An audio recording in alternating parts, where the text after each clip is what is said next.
Bom dia, o meu nome é Diogo Bugano, sou médico oncologista aqui em São Paulo. Estou acompanhado do meu colega Roberto Pestana, que é oncologista do Einstein também. E a gente está gravando esse vídeo para você, paciente, para conversar um pouco sobre os resultados de novos trabalhos científicos da ASCO-GI 2021. Para vocês que não conhecem, a ASCO é a Sociedade Americana de Oncologia Clínica. Ela organiza uma série de congressos ao longo dos anos em que a gente se reúne para ver novidades. Um desses congressos é focado em tumores da parte digestiva, e tanto eu como o Roberto somos oncologistas dedicados exclusivamente a tumores digestivos.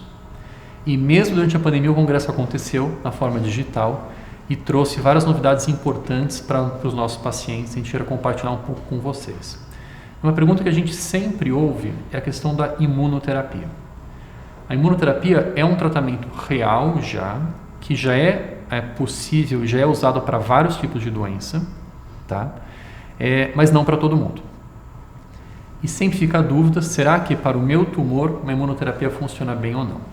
Bom, a imunoterapia é um remédio que você toma na veia, igual uma quimioterapia, e dentro do seu corpo ele vai fazer com que o sistema de defesa reconheça aquele tumor como algo estranho e ataque aquele tumor. E a vantagem é que esses tratamentos são muito pouco tóxicos e, embora não funcionem para todo mundo, quando funcionam, funcionam muito bem. Porque vocês vão lembrar que o seu sistema imune, o seu sistema de defesa, consegue te dar proteção por bastante tempo. Você consegue tomar uma vacina na infância e ficar protegido pelo resto da vida. Então, uma imunoterapia que funcione para câncer consegue controlar o câncer por bastante tempo. A gente teve alguns trabalhos aqui.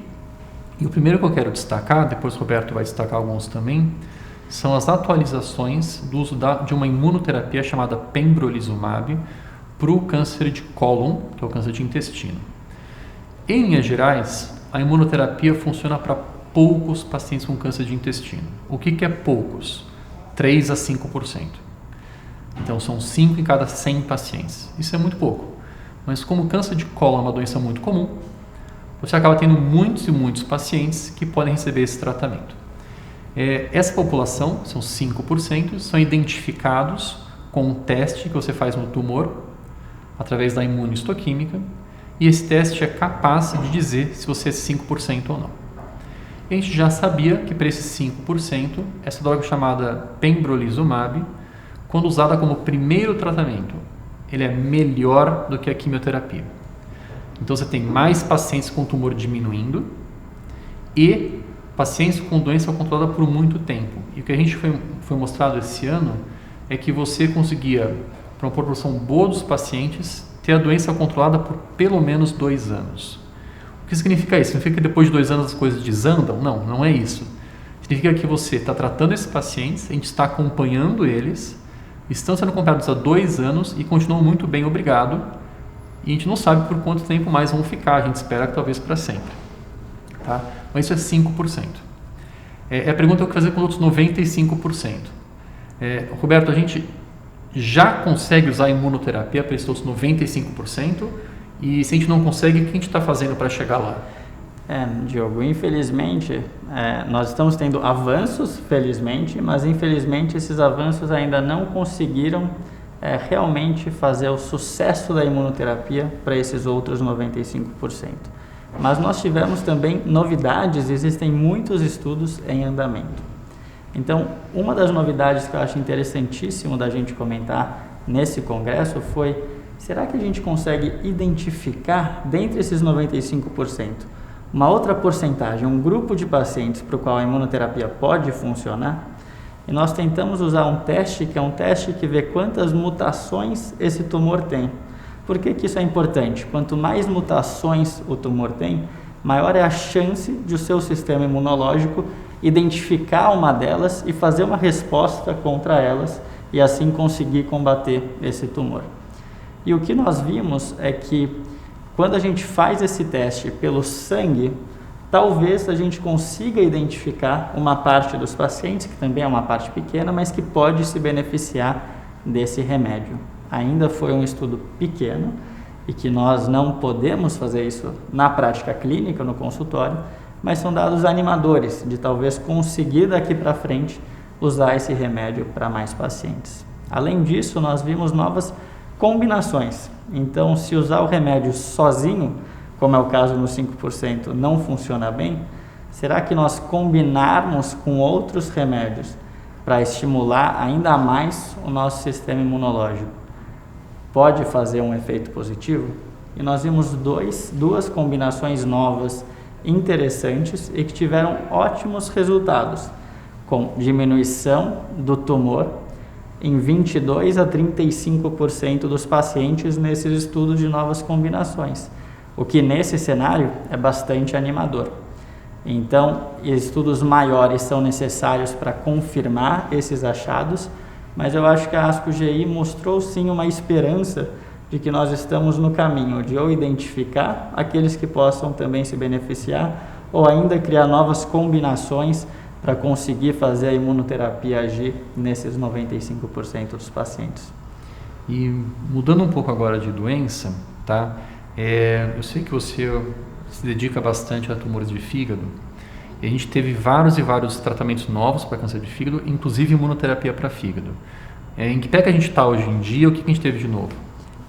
Isso foi outra revolução dos últimos anos, em que a partir do ano passado nós conseguimos identificar que o melhor primeiro tratamento quando pacientes com câncer de fígado chamado carcinoma hepatocelular precisam de remédios para o tratamento, não é mais o anterior, que era o sorafenib, mas sim uma combinação de uma imunoterapia, que é o atezolizumab, com um remédio que age nos vasos sanguíneos do tumor, tentando fazer chegar menos sangue no tumor e assim uma redução desse tumor, chamado bevacizumab.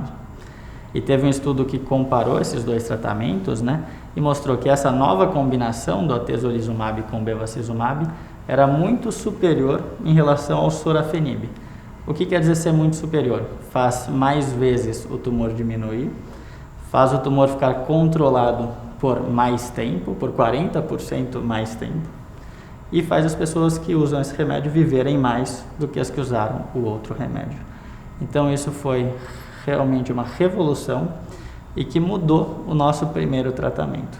Além disso, nós tivemos novos resultados agora na ASCO-GI sobre e se esse remédio não funcionar ou parar de funcionar, qual é o segundo melhor remédio a usar após este primeiro? Que era uma pergunta para a qual nós não temos ainda e não tínhamos uma resposta definitiva.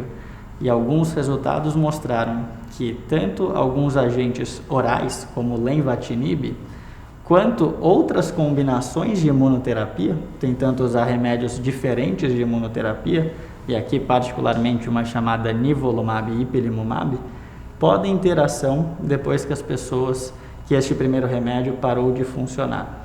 Então mostra que nós tivemos um melhor primeiro tratamento e estamos aprendendo também cada vez mais a utilizar tratamentos de sucesso quando esse primeiro tratamento parou de funcionar. E eu acho que isso é muito importante. Eu acho que para encerrar, a gente tem que falar de câncer de estômago. O câncer de estômago, ele é o segundo câncer digestivo mais comum. No Brasil ele é muito comum.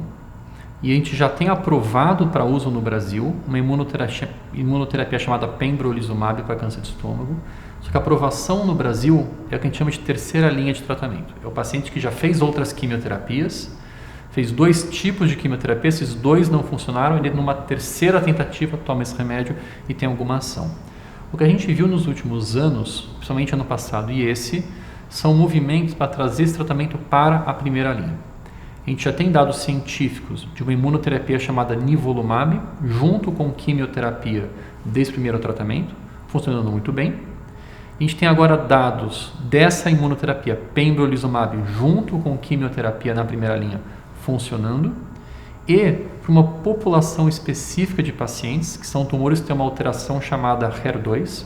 Isso é um teste que você faz no tumor e vê se tem essa alteração. Um tratamento com químio, mais essa imunoterapia chamada pembrolizumab, mais uma droga-alvo chamada trastuzumab, mostrou resultados muito bons. E muito bons significa quase 100% de redução do tumor. Isso é uma coisa surpreendente. Você, em quase todo mundo, o tumor conseguir reduzir. Claro, alguns reduzem mais, alguns reduzem menos, mas todos conseguir reduzir. Isso não é aprovado no Brasil ainda. Vou deixar bem claro para vocês. A gente honestamente acredita que vai ser aprovado muito em breve e vai ser uma opção de tratamento para os pacientes, especialmente nesse grupo que tem alteração do HER2.